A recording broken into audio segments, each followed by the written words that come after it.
જો તમારે ચોરી કરવી હોય અને ન પકડાવવું હોય તો સારામાં સારો આઈડિયો છે. જો તમે 10મા ધોરણમાં ફેલ થયા હોય ને ભણવામાં રસ ન હોય ને તમારામાં બોલવાની કળા હોય અને તમારે સારામાં એવું કરિયર બનાવવું હોય સારું, તો તમે ચોરી કરીને પણ બનાવી શકો. પૈસાની ચોરી એટલે કાયદેસર રીતે એ તો કહેવાય, કેમ કે સરકારે એને જેલ પણ ન કરે છે કે પોલીસ પણ ચોરથી વેવે. એટલે તમે હું ક્યાં ચોરની વાત કરું છું એ તમને ખબર પડી જ ગઈ છે. હું રાજકારણની વાત કરું છું. રાજકારણમાં એન્ટ્રી કરો એટલે તમે ગમે એટલી ચોરી કરો જેલ નહીં થાય, ને જેલ થાય તો 2 દીમાં છૂટી જાઓ.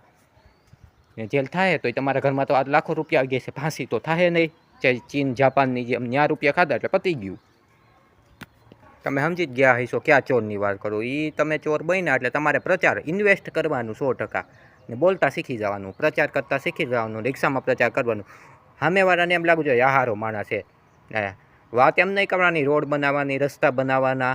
અરે વાત એમ નહીં કરવાની કે રોડ બનાવવાના, રસ્તા બનાવવાના. તમારે એમ વાત કરવાની કે બોર્ડ એક્ઝામમાં અમારે આજકાલ ચીટિંગ કરાવવાના સહી, તમારા ગરીબ ઘરના છોકરા પાસ થઈ જાય. તમારે વાત એમ કરવાની કે બોર્ડ એક્ઝામ જો તમારે જો ગામનું સરપંચ થવું હોય તો તમારે બોર્ડની પરીક્ષામાં ચીટિંગ કરાવવાની, કે ગામમાં હોશિયાર છોકરા ઓછા હશે અને ઠોઠ છોકરા વધારે હશે. ને એના જે હોશિયાર છોકરાના મા બાપ હશે ને એ એમ ઈચ્છતા હશે કે ઠોઠ છોકરો ચીટિંગ કરીને પાસ થઈ જાય. ભવિષ્ય ન બગડવું જોઈએ.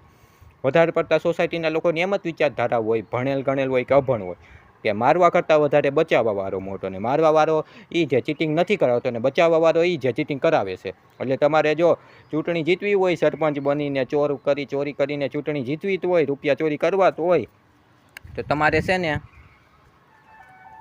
એ કરવાનું છે. ને તમારે એવી વાતો કરવાની કે જેવા તેવા રોડ બનાવી નાખવાના, રૂપિયા 80% ખાઈ જવાના. એટલે રૂપિયા તમને બધાને એમ લાગે, ગામના લોકો તમને જામીન દેવા આવવા જોઈએ. તમે બોર્ડની પરીક્ષામાં ચીટિંગ કરાવશો ને તો, બાકી બોર્ડની પરીક્ષામાં ચીટિંગ કરાવશો જ નહીં ને તો કોઈ તમને વોટ દહે જ નહીં. કેમ કે ગામના લોકોની માનસિકતા તો હોય, જ્યાં બુદ્ધિ ભણેલ હોય ને એ માટે મારે નહીં ભણેલ જ માનશે ચીટિંગ થવી જોઈએ, થાય છે.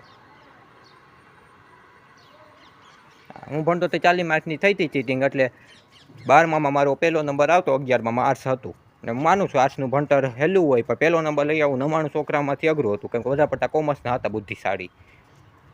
એને લીધે મારો પહેલો નંબર નહોતો આવ્યો, ચોરી થઈ હતી ને. એટલે 1-2 માર્કનો માસા ફેર દેતો, પહેલો બીજો ત્રીજો નંબર. જેનો ત્રીજો નંબર આવ્યો હતો ને એનો પહેલો નંબર આવ્યો હતો, જેનો પહેલો નંબર આવ્યો હતો એનો બીજો નંબર આવ્યો, અને જેનો હકીકતમાં સ્કૂલમાં ત્રીજો નંબર આવ્યો હતો ને એનો 10મો નંબર આવી ગયો.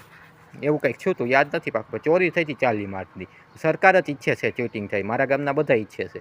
એટલે તમારે ચૂંટણી અમારા ગામમાં જીતવી હોય તો બોર્ડની પરીક્ષામાં ચીટિંગ કરાવવી પડે. જો તમને મારો વિડીયો સારો લાગ્યો હોય તો કમેન્ટ કરીને બતાવો.